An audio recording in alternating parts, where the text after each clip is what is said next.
بسم اللہ الرحمن الرحیم۔ محترم ناظرین اور سامعین، چینل انجینئر خرم علی پر خوش آمدید۔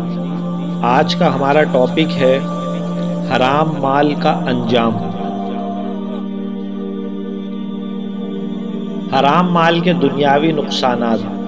حضرات محدثین لکھتے ہیں کہ حرام مال کمانے اور کھانے والا بروز محشر تو دردناک عذاب سے دوچار ہوگا ہی، مگر دنیا میں بھی اسے بڑی بڑی مصیبتوں کا سامنا رہے گا۔ مثلاً عبادات کی لذت سے محروم کر دیا جائے گا، عبادات قبول نہیں ہوں گی، جو دعائیں مانگے گا قبول نہیں ہوں گی،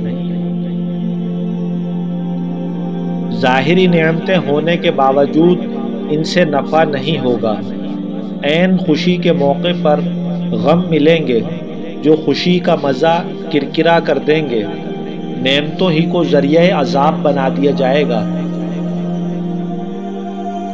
ہر چیز میں سے برکت ختم ہو جائے گی، مثلاً اولاد کی کثرت ہوگی مگر سب نافرمان اور دل دکھانے والی، بستر ہوگا نیند نہیں ہوگی، کھانا ہوگا بھوک نہیں ہوگی، دوا ہوگی مگر صحت نہیں ہوگی۔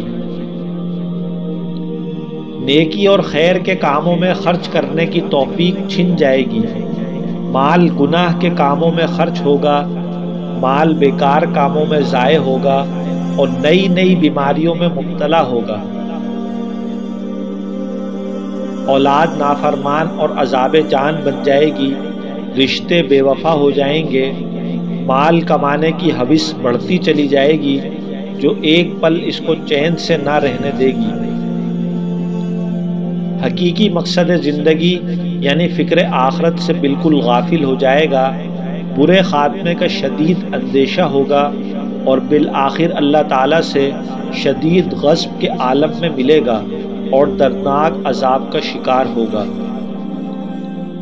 اللہ تعالیٰ ہم سب کی حرام مال سے حفاظت فرمائے، حلال مال میں برکت عطا فرمائے اور ہمیں قناعت کی دولت عطا فرمائے، آمین۔ محترم دوستو، اسلامی معلومات سے متعلق مزید اچھی ویڈیوز دیکھنے کے لیے ہمارے چینل انجینئر خرم علی کو سبسکرائب کیجئے، لائک کیجئے اور شیئر کیجئے۔ جزاک اللہ۔